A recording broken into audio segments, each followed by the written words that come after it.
Бидний өвөг дээдсээс ирсэн хариуцлага, үр хойчоосоо зээлж авсан үнэт эрдэнэ бол эх орон газар шороо юм. Монгол улсын үндсэн хуулиас 6-гийн 1. Монгол улсад газар, түүний хэвлий, ой, ус, амьтан, ургамал болон байгалийн бусад баялаг гагцгүй ард түмний мэдэл төрийн хамгаалалтанд байна.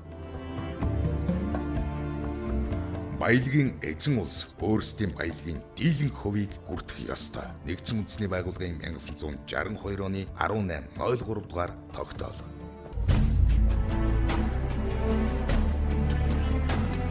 (2009 оны 10 дугаар сарын 6-ны өдөр Монгол улсын засгийн газар Аюухан Майнз болон Rio Tinto компанитай хөрөнгө оруулалтын гэрээг байгуулж, үүнийхээ балгаар л хувь нийлүүлэгчдийн гэрээ хэмээх нууц гэрээг Монголын ард түмнийг төлөөлж Эрдэнэс Монгол компани гадаад түншүүдтэйгээ байгуулжээ.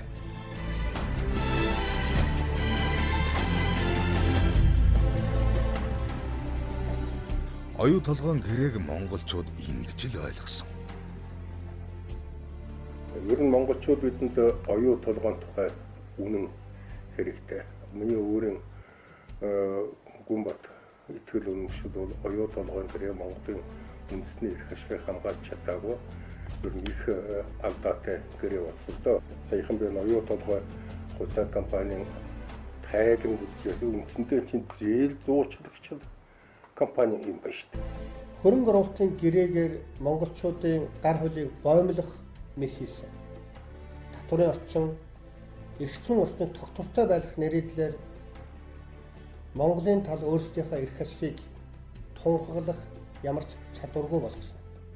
Харин хувь нийлүүлэгчдийн гэрээг ихчээр хөрөнгө оруулагч өөрийнхөө авах ашигыг гайхамшигтайгаар өсгөх,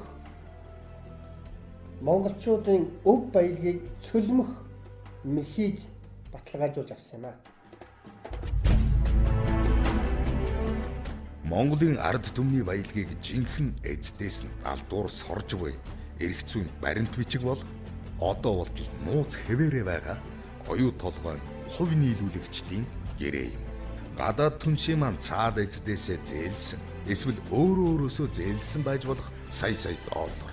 Түүний хүү менежментийн төлбөр дайвар зардлыг шингээн хэд дахин уулж буцаан авах зорилгыг хэрэгжүүлж буй энэ гэрээ хуваарлалт 1.99-ийн харьцаатай болоход тун ойрхон байна. Тиймээс ч чамдын чамддах нууц хэвээр.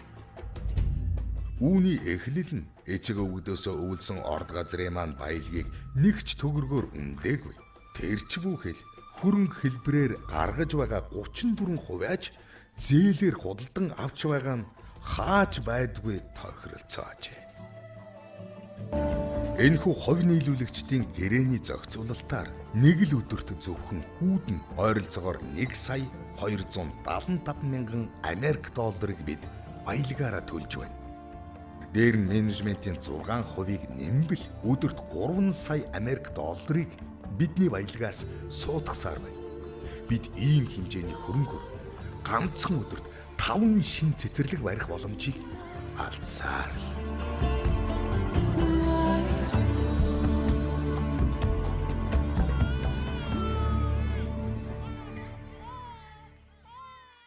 Өөрсдийн баялгаа анханаас нь үнэлж чадсан бол ашигын 34%-ийг үн төлбөргүй, зээлгүй, хүүгүй эзэмших ёстойсон босов.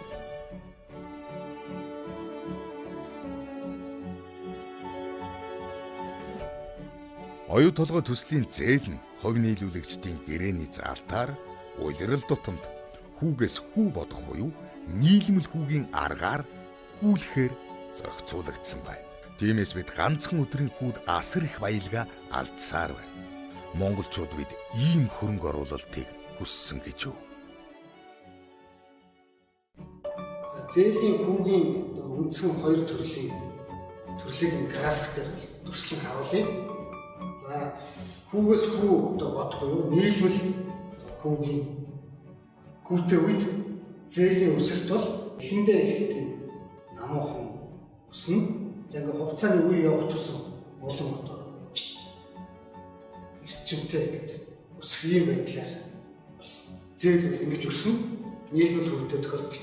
Харин энгийн хөвгөр хүү бодсон тохиолдолд шолон шугаар төслөгдөнө. За жишээ нь цэнхрээр төслөд үзвэл ингэ шолон шугаар явах ёстой. Хэрвээ одоо оруулж байгаа хөрөнгө нь зээл биш хөрөнгө оруулалт байсан бол энд ямар нэгэн хүү бодогдохгүй өөрөөр хэлбэл хэвтээ одоо шолон шугаар ингэж төслөгдөх байна. Тэгээ энэ компанитай бид нэр хамтарч ажиллаад төлөж байгаа төлбөрийг нь аваад үзэх юм бол 2013 оны эхний хагасчлалын байдлаар нэг өдрийн хүүн 1,275,000 сардаа бид чинь 38 сая доллар төлж байна гэсэн. Жилдээ бодоод үзэх юм бол энэ чинь бүр талиж өгөх нь тэ. Одоо 400 сая доллар болох юм. Тэгэд ийм байдлаар бид нэр эдгээр цагтаа хандах уу гэдгийг ер нь бүх талаас нь бодож үзэхгүй болох байх юм шиг санагдаж байна. Оюу толгойн гэрээг монголчууд ингэж л ойлгосон. Гэтэл хувь нийлүүлэгчдийн гэрээг хичээг.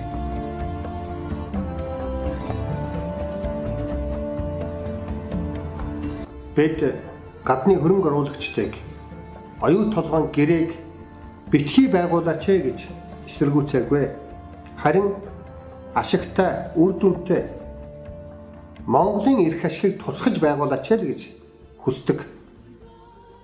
Бид монголчуудынхаа эрх ашигыг асуух эрхтэй.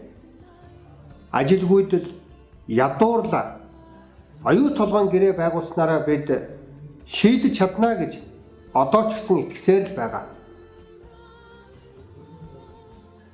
Оюу толгойн гэрээгээр олон үйлдвэрлэл ажлын байр бий болно гэж монголчууд бид итгэсэн хэвээрээ байгаа.